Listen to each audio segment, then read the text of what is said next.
Well, greetings. This is Noah Litherland with another edition of Calf Chat. I don't know how you're going to vote in this year's election, but I think we can all vote against salmonella. Salmonella is a bacteria that challenges way too many of our calves. It's definitely an emerging disease that does not look like it's going to go away anytime soon. Kind of a frustrating pathogen.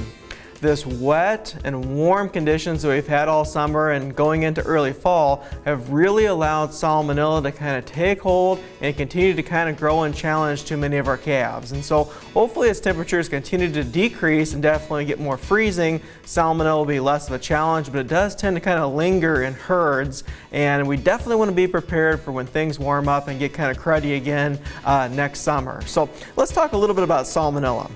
If we think about what really causes the infection of salmonella, we have to have three key things in place. We have to have a strain that's virulent, that's new to the herd that we don't have resistance built up to yet.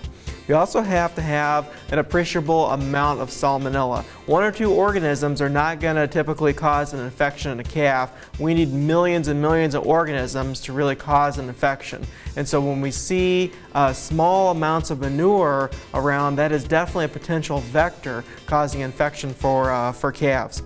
The third and most important thing is the immunity of the host. If we have a strong, healthy calf with appropriate amounts of colostrum, with a really good functioning immune system, they're going to be much more resistant to salmonella infection. The reverse would be if a calf is really stressed, heat stressed, transportation stress, nutritional stress, then those are the calves we think are more susceptible to salmonellosis. Okay? Let's think a little bit about prevention. Well, the first thing we think is really controlling the amount of potential fecal to oral connection between the dam and the calf. So really doing a great job in the maternity area and making sure that there's always clean, fresh bedding. If we can minimize the number of cows that are spending excessive amounts of time in the maternity pen, that's always a good thing. Making sure that we're removing the calf as soon as possible from the dam after the calf is born. When we milk that colostrum, we really want to make sure that the udder is well prepped. We're really stripping out the teats and making sure that the teat ends are very, very clean when we attach to that milking unit. Speaking of the milking unit, we want to make sure that it's very clean as well. Any of our rubber areas, whether we're talking about gaskets or inflations, these need to be well maintained and kept very clean. Run through a normal clean in place or CIP system. Anything that touches colostrum after it's harvested, whether it's the esophageal tube feeder, any kind of storage vessels, those need to be really kept clean, preferably to be one-time use and then disposed of afterwards. We seem to develop a little bit of a salmonella resistance as the calf becomes older. And a piece of that puzzle is not only immune system, but the functionality of the rumen. The rumen produces the volatile fatty acids, or VFAs, that really drop the pH or acidic conditions throughout the GI tract. When that happens, that low pH really prevents the salmonella from developing and growing. So the early starter intake is so critically important. The third factor would be fly control. Think about fly control in summer as being a significant challenge. Flies can actually spread salmonella from one calf to another, or from adults or even neighboring farms to your farm. So fly control is a critically important piece of the puzzle. As our fly season is winding down now, our birds, our wild bird populations become another potential source of bringing salmonella to our calves. So minimizing the roosting spots for birds, controlling any bird manure around the farm, a very, very important piece of this puzzle.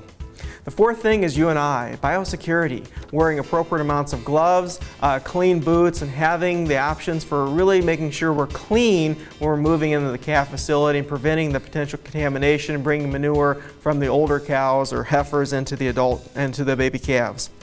The fifth piece of the puzzle would be using appropriate cleaning materials, cleaning detergents, sanitizers. A lot of times when I'm on farms, I'm seeing only sanitizers being used to clean calf equipment. Remember, we got to use a detergent first to dissolve the biofilm, to allow that sanitizer then can come and clean the equipment. Okay, so detergent, hot water, and then the sanitizer and hot water to really get a good clean group of equipment. If our calves do develop salmonella, we certainly need to work with our veterinary community to take as best care of possible as those calves. Some supportive therapy ideas would certainly be hydrating the calf, maintaining hydration through the use of IV fluids such as saline or lactose ringers. Certainly also providing electrolytes to the calves as well to maintain the proper immune function. Some of the key feed additives we think about would be a moss source. The moss or mannan oligosaccharides or yeast cell wall that bind to the pathogens such as salmonella that have sticky fingers or sticky residues. Once those residues are bound, then they can't bind to the intestinal lining, so they can't colonize, attach, and do their wicked magic there inside the intestinal lining. The other thing is ionophores. Ionophores can kind of help control some of the protozoal colonies within the rumen. Sometimes the salmonella can actually infect the protozoa within the rumen and kind of serve as basically a protection as the protozoa move further down the GI tract. So the salmonella are kind of taking advantage of some of the normal microflora and fauna within the normal GI tract. Finally, number 7 is really testing.